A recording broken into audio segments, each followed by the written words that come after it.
everyone. I want to talk about this election that's in a couple days. Probably the worst election in history, but also the most popular around the world. I want to preface this by saying I'm not a big Trump fan. I think there are a lot of issues that he hasn't really talked about, and he's kind of only focusing on a few and leaving it at that. I also think he's said a lot of stupid things and is kind of an arrogant, loudmouthed doofus in a lot of ways. But I do not agree that he's a racist, sexist, homophobic, bigoted monster like the progressives and media so desperately need you to believe. I just don't think he'd make a good president. But he's our only other option, unfortunately, besides Hillary. And I saw somewhere that calling Trump by his last name and Hillary by her first name is sexist. But I do it all the time, and will be doing it a lot in this video, so trigger warning for that. But I would be lying if I said I don't appreciate his bluntness sometimes, especially when debating Hillary or saying facts without pandering to the people who don't want to hear it, because, facts can be racist now. So instead of saying they made a mistake, call it a typo, they made a mistake, they're trying to justify. Well, we're working on it. Can you believe bringing peace to Syria? The world is blowing up. The migration is Syria. They say one of their achievements for the year is bringing peace to Syria. And the whole world's talking about it. It's the level of stupidity is incredible. I'm telling you, I used to use the word incompetent. Now I just call them stupid. I went to an Ivy League school. I'm very highly educated. I know words. I have the best words. But there's no better word than stupid. Right? There is none. So this series is more about why I dislike Hillary than it is endorsing Trump. I stumbled across this lovely gem the other week while scrolling through my Facebook. I like that I follow people who disagree with me on things, so I can get a deeper perspective and reflect on myself, not just through the lens of an echo chamber. But I like it mostly because it gives me content to deconstruct. So this video is brought to you by the very few progressives who haven't unfriended me yet. Thanks, guys. If you're thinking of voting for Donald Trump, I'm sorry this country and your life in it are not what you thought they would be, nor what you thought was promised to you. Oh, I wasn't aware that I thought that, but thank you for letting me know what I think. A lot of people are voting for Trump because they feel he has the best interest for America first over other countries, which I have to say I agree with that. And he is running for president of the United States, so I think that's reasonable. I'm sorry that you think you have been denied something by Americans who don't look like you or pray like you.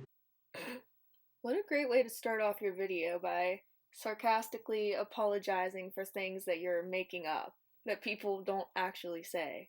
I'm sorry you're a racist piece of shit because you're not voting for the same person I am. I'm not trying to be like YouTubers and say straw man all the time, but that's literally all that was. Nothing more. If you're talking about stronger immigration policies being enforced, then I'd say people usually have pretty good reasons why they want that, and they don't include having a different skin color or praying to something different. It has to do with such a high number of these refugees' actions. We can look at Germany right now and see the damage it's already doing to other first world countries that are closer to the Middle East. These citizens now have to worry about a drastic increase in crime, increased likelihood of being raped, plummeting economy, terrorism. Why don't those citizens have the right to have a problem with that and vote against that in your mind? Why are they so evil for trying to preserve their home that actually treats people like human beings? We already have so many issues here of our own in debt right now. I know that not all immigrants are like that. But before you say it's because I'm a heartless bigot that I'm saying this, think about it this way. If the United States becomes overcrowded by Islamic-minded people who aren't interested in becoming a citizen and practicing Western culture, the less people in this nation will be based in equality and acceptance of LGBT people and the other values that you same progressives who are fine with open borders love so much. The prosperous nation this once was can fall apart if we're stupid enough with how we govern things. This is possible. It has happened in the past. But I think we would actually be saving many future generations' lives. I bet they would thank us immensely for not letting the Islamic population outnumber the Western population if they knew the extent of how things were when their people were brainwashed to think that oppression is normal. The Muslim population is already increasing, and it's estimated to be at 2.2 billion by 2030. We would be preventing future generations from millions of girls being tortured, married to grown men as young children, raped, men being stoned or killed anytime they step out of line. We would be preventing thousands of gay or trans people from being hung or stoned for their sodomy and disobedience of the Islamic law. Caned for reasons like standing too close to your boyfriend and saving many souls from getting blown up. If we try to become independent from them and stop helping people with that kind of mindset accumulate and spread their ideology elsewhere in the world, like they have already said they want to do. Maybe they will start to diminish their own culture by the disgusting ancient way that they live. And the population of that oppressive ideology can dwindle instead of grow with our help. You guys who are not willing to be honest about what's happening because you don't want to offend anybody should just GTFO. You are hurting the world for everyone. Sure, it would be cool if every nation on the planet could be friends, but globalization is just not realistic right now.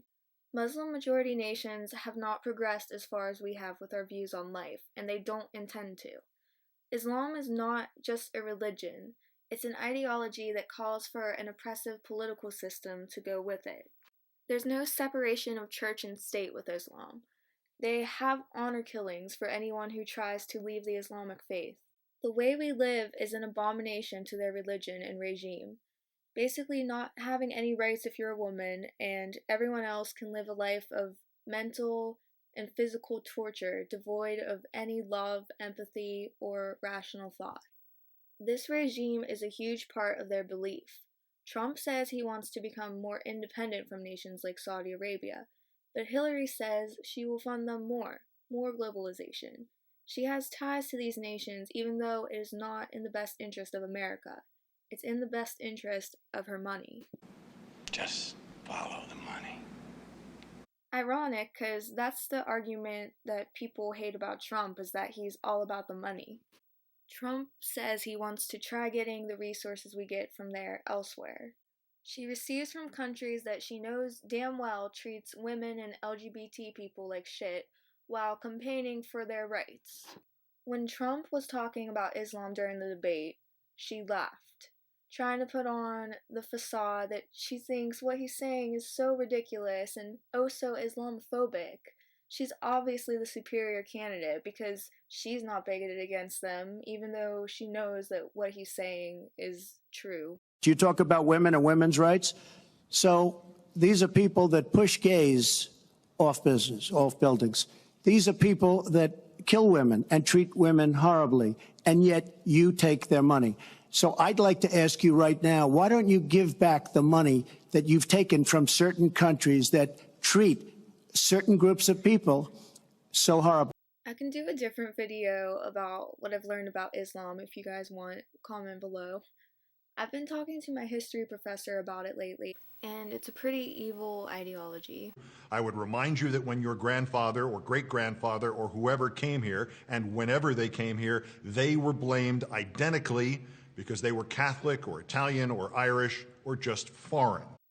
Okay, let me start by saying my great-grandmother, who is still alive right now at 94, her parents both immigrated here from Italy, and my great-grandfather on the other side of my family immigrated from Greece.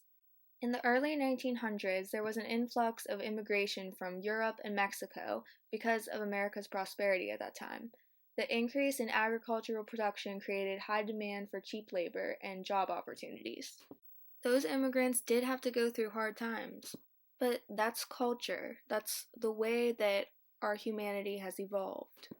But the biggest difference between those immigrants is that more of them valued Western culture and wanted to come here and follow our policies and values. Also at that time, the population was a lot lower and the economy was booming because of the new agricultural work. Capitalism helped the US to grow and thrive. Capitalism isn't perfect, but it is the system that we have the most proof of working the best. The problem came when a lot of the migrants started fighting to pass policies similar to the very policies in Mexico that they fled from to begin with. a lot of Mexican voters started wanting more socialism and more government-given entitlements that damaged the working class. And soon after that came the Great Depression. I'm not an economics expert, I'm just stating the parts that I've read and learned about, and I know that socialism has not worked well for the other nations that have tried it, so why should we? I don't think it makes Trump Satan to propose that perhaps we should try to help ourselves first. I'm not against all immigration, and neither is Trump. His wife is a legal immigrant, so it cracks me up when I see stuff like this. I'm for vetting them better and making sure that the people we let in want to abide by American policies and the way that we treat people in this culture. So that is why I'm against Hillary's weak policies. I went on a tangent and I tried to shorten it as much as possible, but it just sounded stupid and didn't make any sense every time I tried. I don't want these videos to be unbearably long to watch, so I'm gonna split this into 2 parts. I will definitely focus more on exactly why Hillary sucks in part 2. Stay tuned.